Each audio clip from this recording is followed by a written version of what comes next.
మన పెద్దలు సాగునీటి ప్రాజెక్టులు ఆధునిక దేవాలయాలు అని చెప్పారు. ఎందుకు అంటే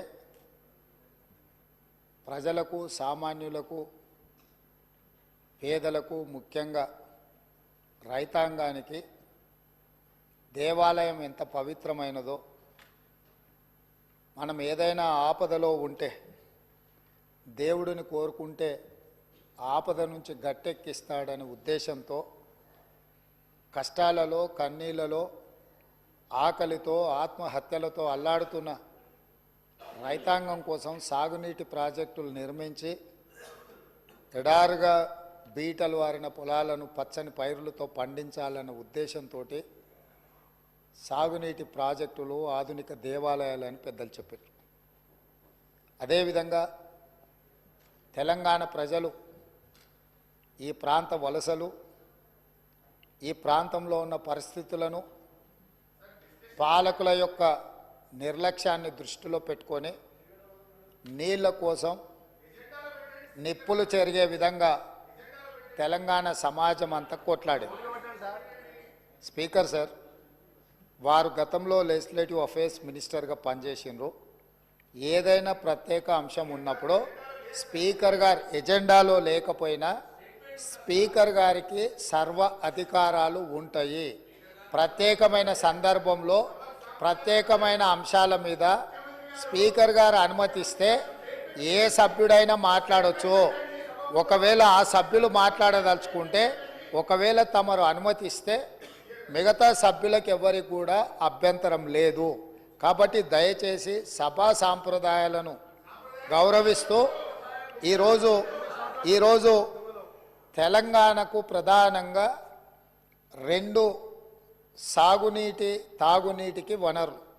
ఒకటి కృష్ణానది, కృష్ణా జలాలు, రెండు గోదావరి జలాలు. కృష్ణా జలాల మీద దాదాపుగా నిన్న తమరి అనుమతితోని కొంతమేరకు మనం చర్చించగలిగినాము. వాస్తవాలను ఈ రాష్ట్ర ప్రజలకు మనము చెప్పగలిగినాం. ఇక రెండవది గోదావరి జలాలు. గోదావరి జలాల మీద మీకు తెలుసు, ఆనాడు తమరు మంత్రిగా ఉన్నప్పుడే డాక్టర్ వైఎస్ రాజశేఖర రెడ్డి గారు, ఆనాడు పెద్దలు దేవేందర్ గౌడ్ గారు ఆదిలాబాదు నుంచి చేవెళ్ళ వరకు పాదయాత్ర చేసి తెలంగాణ ప్రాంతాన్ని సస్యశ్యామలం చెయ్యాలి అని అంటే ప్రాణహిత చేవెళ్ళ నిర్మించాలి అని చెప్పి వారు పాదయాత్ర చేపట్టడం జరిగింది. ఆనాటి ప్రభుత్వం ఈ ప్రాంత ప్రజల యొక్క ఆలోచనను దృష్టిలో పెట్టుకొని ప్రాణహిత చేవెళ్ళ ప్రాజెక్టును ఆ రోజు ప్రారంభించడం జరిగింది. ఆ రోజు దాదాపుగా మొదట 12 లక్షల ఎకరాలు అనుకొని తర్వాత 14 లక్షల పైచిలకు ఎకరాలతోని 38,500 కోట్ల రూపాయలతో 2008లో టెండర్ పిలవడం జరిగింది. పనులు ప్రారంభమైనవి. అదేవిధంగా ప్రాణహిత చేవెళ్లకు డాక్టర్ బాబాసాహెబ్ అంబేద్కర్ గారి పేరు పెద్దలు వెంకటస్వామి గారి సూచనతో ఆ రోజు వారు విజ్ఞప్తి చేస్తే ఆనాడు ప్రాణహిత చేవెళ్ల పేరు డాక్టర్ బాబాసాహెబ్ అంబేద్కర్ గారి పేరు జోడించి పెద్దలు వెంకటస్వామి గారి సూచన మేరకు ఆ ప్రాజెక్టును పనులు ప్రారంభించారు.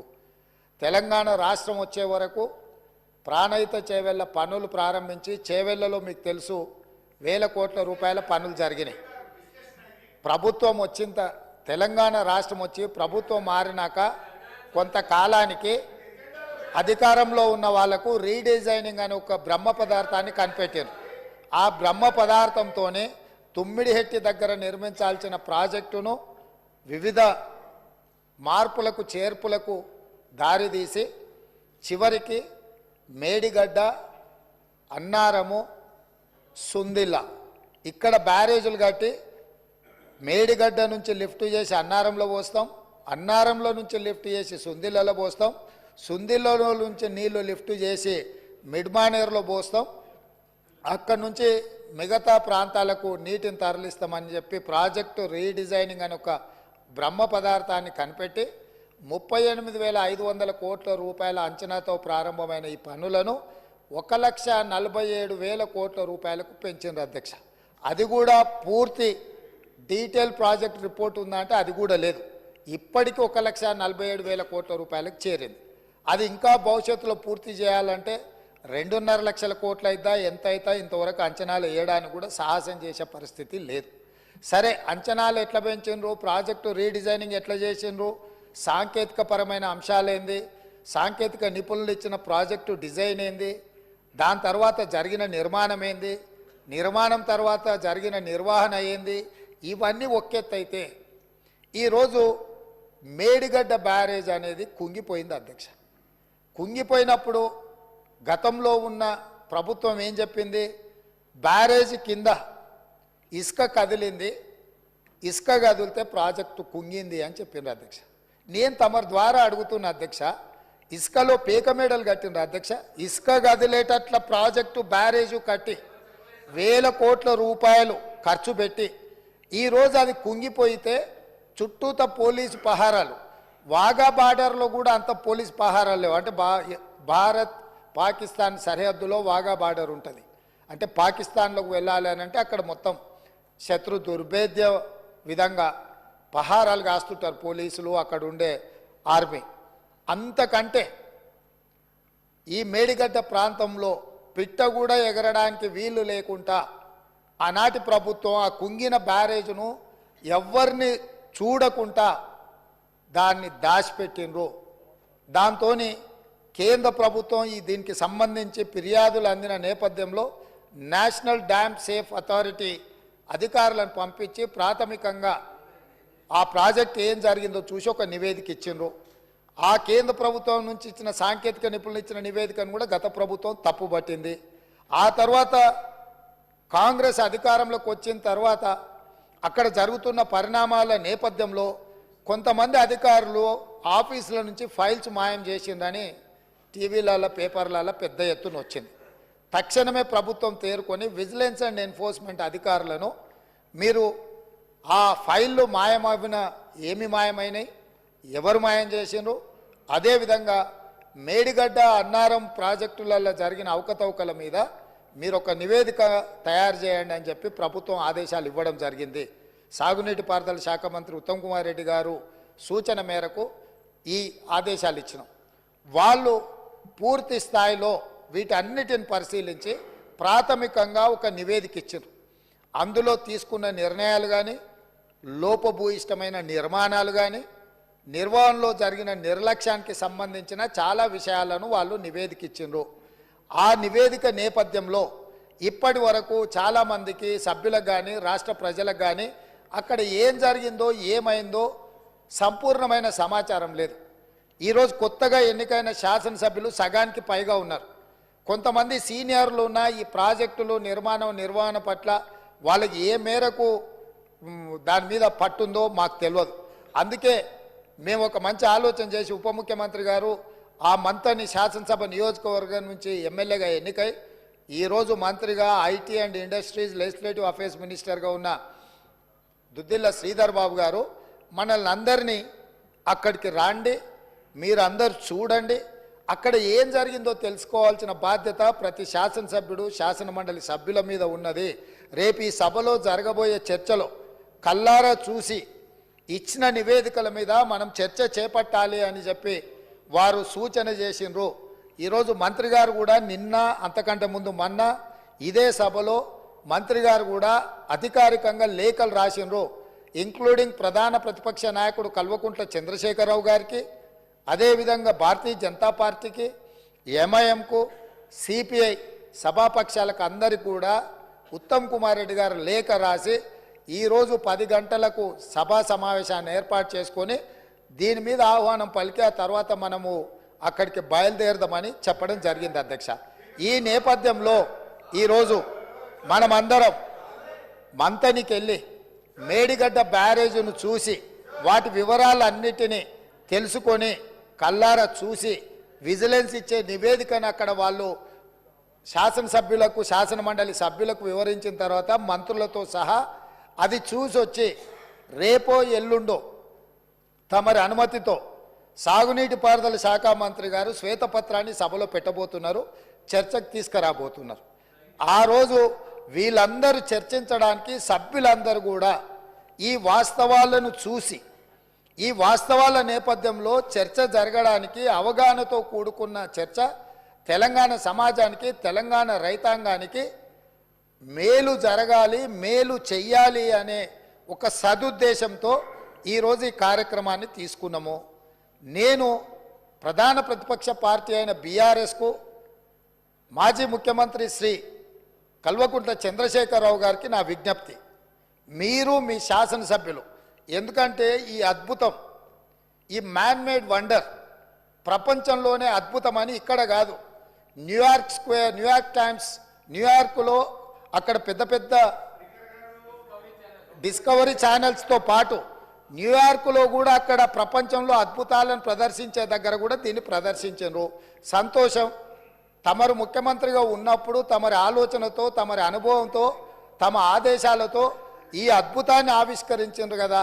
ఈరోజు ఈ అద్భుతాన్ని తెలంగాణ ప్రజలు ఎన్నుకున్న శాసనసభ్యులు, శాసనమండలి సభ్యులకు చూపించేటప్పుడు వారే ముందుండి, వారే ఏ విధంగా ఈ అద్భుతాన్ని సృష్టించినరో, దానికోసం వారు ఎంత శ్రమపడ్డారో, ఎన్ని రాత్రులు నిద్ర లేకుండా వారు గడిపినరో, వారి అనుభవాలను అన్నిటిని కూడా అక్కడ అందరికీ వివరించి చెప్తే తెలంగాణ సమాజానికి అంతా కూడా ఈ అద్భుతం, అదేంది మన అక్కడ ఉన్నది కదా, మన ఏందన్న ప్రేమకు ప్రతీక ఉంటుంది చూడు, తాజ్మహల్ అంత అద్భుతాన్ని అక్కడ ఆవిష్కరించింది కాబట్టి కళ్ళారా చూసి మేము చూస్తే మా చెవులకు అందరికీ వీను విందుగా వారు చెప్పడానికి అవకాశం ఉంది.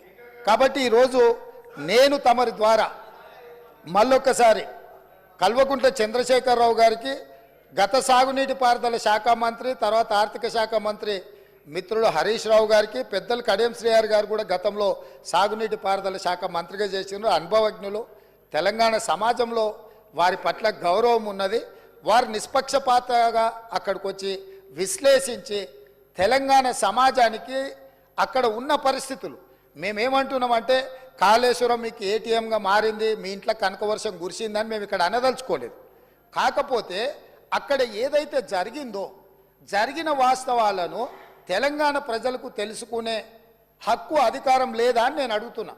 ఈరోజు మన అందరము గత 4-5 రోజుల నుంచి చెప్తానే ఉన్నాం, అందరం కలిసి వెళ్దామయ్యా, ఒక మంచి వాతావరణంలో కలిసి మన అందరం మెలిసి అక్కడికి వెళ్ళి చూసి తప్పు జరిగిందా జరగలేదా, తప్పు జరిగితే తప్పు జరిగిందని నిర్ధారిస్తే తప్పుకు కారణం ఎవరు, దాన్ని నిర్ధారిస్తే దానికి విధించాల్సిన శిక్ష ఏంది, ఈ సభలో చర్చించుకొని ఈ సభ ద్వారా ఒక మంచి సాంప్రదాయానికి తెరదీద్దామనేదే మా ఆలోచన. ఈరోజు మేము దానికోసమే ఆ ప్రాంత శాసనసభ్యుడు కాబట్టి గతంలో గవర్నర్ గారు ఉండే, వారి పేరు ఎందుకు కానీ, వారు ఏమన్నారు, కాళేశ్వరరావు అని అన్నాడు హరీశ్వరరావు బదులు. కాళేశ్వరరావు గారిని కూడా ఈరోజు మేము అక్కడికి కాళేశ్వరం పోదామని అడుగుతున్నాము.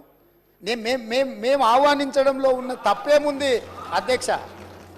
ఇప్పుడు మేము ఒకవేళ బై రోడ్డు మేము బస్సులు పెట్టుకున్నాం, అందరం కలిసిపోయినట్టు ఉంటుందని. ఒకవేళ ఏదైనా మీకు బస్సులో ఇంత దూరం ప్రయాణం చేయడానికి ఏదైనా ఉంటే ప్రభుత్వానికి అధికారికంగా హెలికాప్టర్ ఉన్నది. పెద్దలు చంద్రశేఖరరావు గారి కోసం ప్రత్యేకంగా హెలికాప్టర్ను కూడా రాష్ట్ర ప్రభుత్వము సిద్ధంగా ఉంచింది బేగంపేట ఎయిర్పోర్టులో.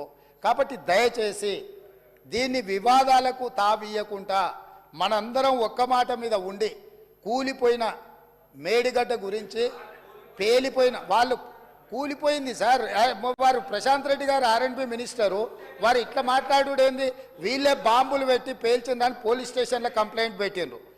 బాంబులు పెట్టి పేలిస్తే సింపుల్ లాజిక్ అధ్యక్ష, ఏదైనా బాంబులు పెట్టి పేలిస్తే శకలాలు గాల్లోకి ఎగురుతాయి అధ్యక్ష, భూమిలోకి పోవు.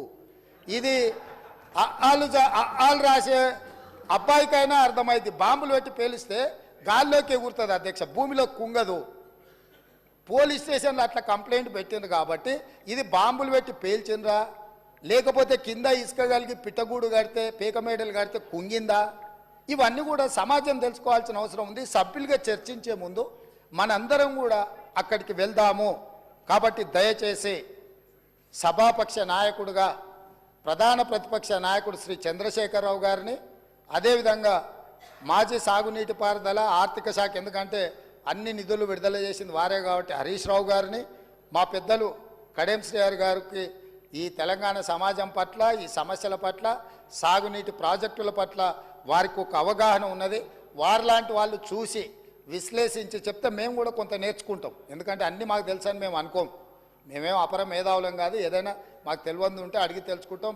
శ్రీహరి గారు లాంటి వాళ్ళు అనుభవజ్ఞులు, తుమ్మల నాగేశ్వరరావు గారు లాంటి అనుభవజ్ఞులు, గతంలో ఈ శాఖలలో మంత్రులుగా బాధ్యతలు నిర్వహించిన వాళ్ళు ఉన్నారు.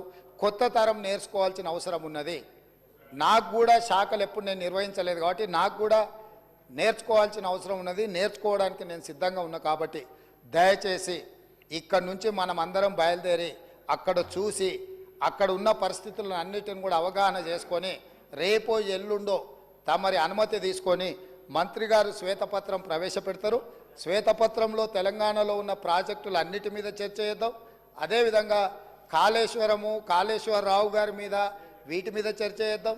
ఇది ఎవరెవరికి ఏటీఎంగా మారింది, దీని సంగతి ఏంది, దీని కథ ఏంది, దీని కమామిస్ ఏంది, ఈ సభలో చర్చించుకుందామని తెలియజేస్తూ తమరు అవకాశం ఇచ్చినందుకు ధన్యవాదాలు తెలియజేస్తూ అందరినీ రావాల్సిందిగా, ప్రత్యేకంగా అందరినీ రావాల్సిందిగా, మళ్ళీ మీరు రేపో ఎల్లుండి అనుమతి ఇచ్చినప్పుడు దీని మీద చర్చ చేయడానికి మీరు అవకాశం ఇవ్వాల్సిందిగా కోరుకుంటున్నాను అధ్యక్ష.